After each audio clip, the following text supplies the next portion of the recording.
All right, gorgeous human beings, we're here for a brand new episode, and this one we're talking a little bit about the teenage years and specifically some of the thoughts, beliefs, ideas, and perspectives that we started shifting both in school and outside of school, and also what Land Before Time character I looked the most like. We'll talk about that in this one. I'll see you there. Britnie Turner, I want to know about your teenage years. The last few episodes, we're talking about the early stages, and now we're going to move into that 12, 13, 14, 15 time frame. Mm-hmm. So tell me a little bit about that. Interesting.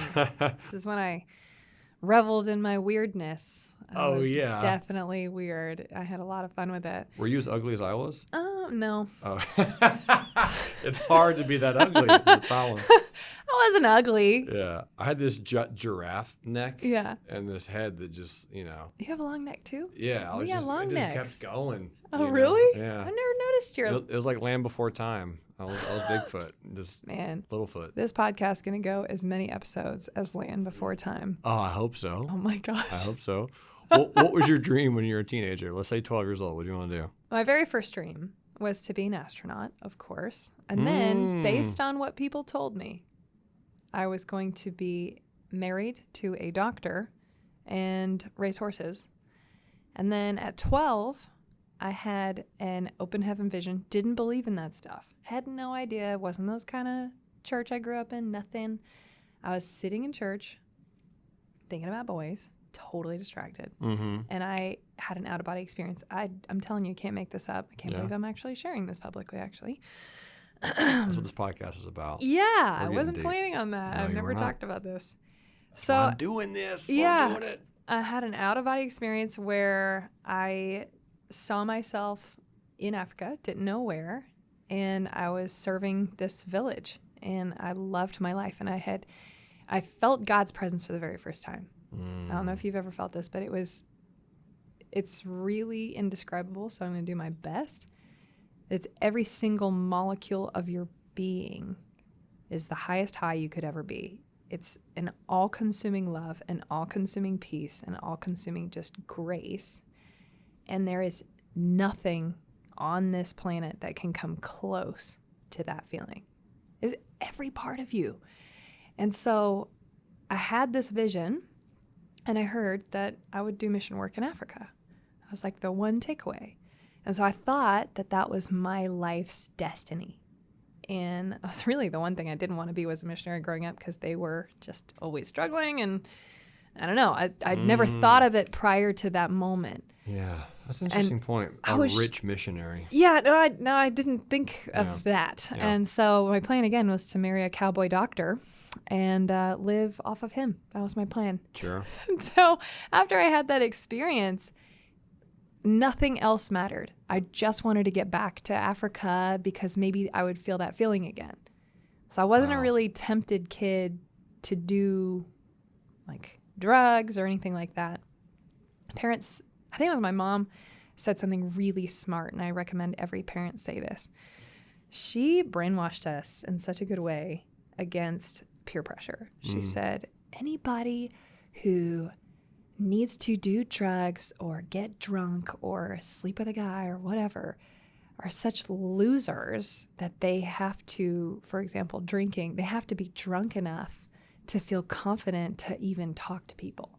You don't need that. So if people offer it to you, just know that they're so weak inside that they can't function without having something alter their mind in order to feel cool. Mama Turner. Mama Turner, she's on it. And so whenever somebody would offer me drugs, I was like, loser. I need to be cool. So I was on a mission from 12 on. I was on a dead set mission to be a full-time missionary in Africa so I could get back to that feeling. That's amazing. What church were you in? Do you remember the name? Well, I'm assuming it was the same church. I don't even know the name. No. Okay. It was a random one. It was at a youth group. Oh, I was not listening. I'm telling you, I was not paying attention. I couldn't have made it up. It was the craziest thing in my entire life. Do you have any idea how long it lasted, or do you? Probably 10 minutes. Yeah. But it was so consuming. I was like shook for days after that. And my mom picked me up like, what the heck happened to you? And so it became my identity. And so when it came time to go to school, I was like, well, maybe I'll become a medical missionary. I at least want to be helpful when I'm over there. But everybody knew Britnie Turner's going to be a missionary when she grows up, blah, blah, blah. And I'll have to tell you how I ended up at the school that I went to. It's nuts. Okay. So what was Jerremy? TBD, make sure we jot that down. Yeah, what was Jerremy Newsom like as a teenager, besides your long neck? Besides the extremely long neck and the massive head, let's see. So I moved from Georgia to Florida when I was 12. And that was the height of the tech bubble. Now, that doesn't really mean anything to most people, but in 2000, tech stocks were going bananas, and then they had a huge, huge crash. Well, I sold Apple. Remember, I bought those shares. So I sold those shares in 2000 and got $12,000. Ooh. Now, I didn't time it, obviously. I didn't know anything. I was 12. But we were moving, and I asked my dad, hey, how's our stocks doing? And he looked up and was like, wow, this is the best trade you'll ever do in your life. Like, you have crushed it. It's worth 12 grand. He's like, what should I do? I asked him. He said, you should sell it because you'll never beat that again. Okay, well, sold it. That was a $34 million mistake. And more on that later. But, he gave me $12,000 as a 12-year-old. And that's why I'm like, yeah, this is all I want to do. This is it. I want to do stock market stuff. Now, the problem is I still didn't know anything about the stock market. No one ever told me about it. No one mentioned how it works. Like, there's not openly good books about it. The movies out there don't really portray exactly what it is. Yeah, it's pretty bad most of the time. Yeah. They're pretty greedy-centered movies. Agreed. So I knew that I wanted to do stock market stuff, and that was really about it. I also at one point wanted to be a herpetologist, which is someone who studies reptiles. So nice. Yeah, Steve Irwin was my guy for a long part of my life. Yeah, huge Steve Irwin fan. Went to his museum, the Irwin Museum in North Brisbane, Australia, a year ago. So were you devastated really nice. When he died? I was, actually. I cried. I remember that day. I remember at one point asking my teacher, I wanted to be a history teacher because I had this history teacher that made history come alive. And everyone always, that's cool. Everyone always hates history, like their least favorite subject. I'm like, guys, this is the easiest subject. All you have to do is memorize everything. It's already happened. So just write down what happened and boom, there you go. Like all you do, you're just memorizing a bunch of things. So this history teacher made history come alive for me. And I asked him, this was a big moment for me. I asked him, I forget his name. Anyway, I was like, Mr. Person, can I be a history teacher? He's like, sure. I'm like, well, how do you do that? How do you become a history teacher? He's like, well, you have to go to school for a long time and read a lot of history books, and then you just become a teacher. I was like, oh, cool. How much money do you guys make? He's like, not much. I was like, really? I was like, well, how much is not much? He's like, $34,000 a year. I was like, sounds like a lot of money to me. And he goes, no, it's not really that much money to live on. And I was like, really? Because I thought teachers were this amazing profession to have. They got paid so much because they're impacting your life as a kid daily. Yeah, you have to listen to them. And they're exactly, they are your prominent educator in your life for a whole year. So that was spellbinding to me to realize that he didn't make that much money, or he didn't make as much as I thought he did, or to the fact that $30,000 was not that much money. So at that stage in life, that's where I just kind of said, all right, well, if I can't make a lot of money being a teacher, and maybe I'll go work for Steve Irwin one day, who knows? And if that doesn't work out, then maybe I'll do the stock thing, because the stock thing was just such a grandiose, alluring. Yeah. You'll never be good enough. You're not going to learn that. It's impossible. Good luck. You're not rich enough. You're not smart enough. Good try. I'm seeing where some of this comes from now. You really wanted to work for Steve Irwin? Like that was an option on the table for you? I think so. Yeah. At the time, I thought it was, because I wrestled alligators. No. Yes, I did. I had a pet alligator as well. You are real country. I am real. It gets deep. Legit. I have eaten gator tail. Oh, I have to. Yeah. But I cooked it. Like it was. Yeah, that's the thing. There's a lot of people like they've eaten it at a restaurant, but I was like, no, we got the gator and cut the tail off and fried it and cooked it and ate it. Golly. Yeah. We had cane grinds every year. What is that? A cane grind. I can't even say it without an accent. Like cane grind. What's a cane grind? It's where you buy sugar cane and you grind it up and turn it into syrup. Oh. So cane syrup. Oh, man. So, yeah. So Talk about the sticks. I want to know, were you liked by your teachers?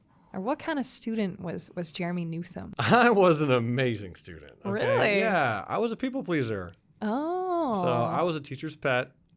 I made sure the teachers liked me because I realized at a very young age, when you were talking about asking your teachers, like, why am I doing this? Why am I here? Why am I learning this? For me, it was, if I get this teacher to like me, I will get special privileges. I won't have to work as hard, and maybe I'll get good grades. And if they like me enough, right, that was my big theme for a lot of my life, is like, if they can like me. So if they like me enough, I'll pass this. Where did that start?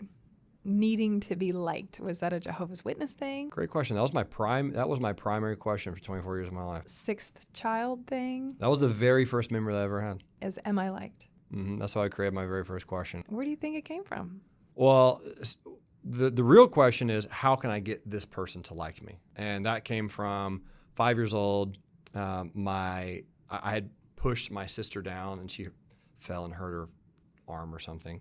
And she was crying. So my parents were punishing me, and they put me in the closet, like in a timeout. Oh, my gosh. Like, hey, go in the closet for a quick timeout. Closet. So while I was in this closet, while I was in this closet, like, my dad's clothes are around me. Okay. You know, and so I'm like looking around, and I take the clothes off and put them on me, and then walk out of the closet with his clothes on me. In disguise. In disguise, Oh, and they made wouldn't everyone laugh. Oh. And when everyone laughed, they're like, now I'm out of trouble. So that was a moment that I was like, I can use my skills and my creativity and my embodiment of humor to get people to like me. That was the question, where it came from. How can I get people to like me? And if I can get people to like me, I can be liked, and I can do all kinds of things. Wow. Yeah, so that's how that happened. That's amazing. Yeah, but to answer your question, I was pretty good in school. I learned, I like to study. I was trying to figure out one question that no one could ever answer for me while I was in school, and that was, how can this help me make money? Because I wanted to make money as a kid. I knew that it was extremely important. I knew you had to have it. I knew how valuable it was, and no class taught me how to make money. Isn't that frustrating? It was so annoying to me. So I was not liked by my teachers. Okay. I don't know why. It was like the sisterhood of the traveling pants. This traveling thing. They didn't like me, and I didn't know why. I was very good. I'd study. I was not a bad kid. I didn't mess up. I was in the good kid club, and I would just ask questions. So I was homeschooled until high school, and my mom would always answer questions. I'd say, Mom, why are we learning this? She goes, well, if you're an engineer, then you would apply this if you were making spaceships. And I'm like, well, that makes sense. Then I should learn this. And I'm like, blah, blah, blah, blah, blah. So when I got to high school, I would just say, hey, so I'm very visual. Like, I think in terms of whiteboards. I need them to process information. Absolutely. Very external processor. In order for me to learn it, I need to know how the heck I'm going to apply this. So I just ask, so where are we going to apply this in life? And they'd say, you only need it for the test. And I'm like, wait, I only have so much room in this brain. Very practical. Yeah. Why am I learning this? Sure. What? Yeah. It was so frustrating. Like, this doesn't make any sense. Like, you have to use it somewhere in life. No, we've already created a technology that makes this obsolete. I'm like, why are we learning this? And so it was a very frustrating time for me in high school because I constantly had no idea what I learned. And so it's these moments of frustration that I was asking you about earlier. I was asking, when did you see a little different than the rest of the world? Yeah. And for me, I hate that. I'm going to sound like a really angry person. I'm really not. But mine always came in this very intense frustration. I'm like, this doesn't make sense. How is everybody going for this? Right. The world is just okay with learning something obsolete for a test. And I'd start asking myself, why don't we learn how to make money? Yeah. Why don't we learn how to build something? I would always want to learn how to build something. I don't know why. I was like, because I feel like that's so practical. You're just going to use that. You know you can use it for sure. Skills are building something. Sure. So why don't we have a class on that? Why are we learning about the, plasma inside of a leaf? I'm working so hard to learn about these molecules. Sure. I'm like, I don't care. So the only class I had two, the only one that I'm going to say that I liked so much, anatomy and physiology. Yeah. I was amazed about the human body. Right. Absolutely fascinated makes about sense. how it all comes together. And I could see it. And that was when I first started getting really interested in bodybuilding because I love muscles and how you can like see what's underneath the skin, outside the skin. I don't know. It was an early fascination for me. Right. Being strong. Man, that's so impressive because anatomy for me was just going through those classes. I was like, this is too much information. I had such a good teacher, Yeah. Miss Carter. She had a tattoo of the Kool-Aid guy Shout out to on Miss her Carter. butt riding a surfboard. And we never saw it, but she told us all about it. I'll never forget her. Yeah. Okay. Hey, that is The more you know. the more you The know. more you know. I love that. Yeah. In fact, here's what we're going to do. I know you have some tattoos. Can we Yeah. talk about that in the next episode? I do have the Kool-Aid guy somewhere. No, you do not. Let's find out.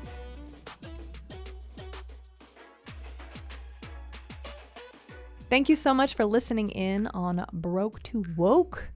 We are so excited about this podcast. If you're interested in doing this for yourself, good news, there's more. And if you want to connect to us, go to GeForce Mastermind on Instagram or geforcemastermind.com. You can even hang out with us, go on a trip with us. Our goal is to help you find your purpose, understand the little key differences so that you can be an even more powerful force for good in the world.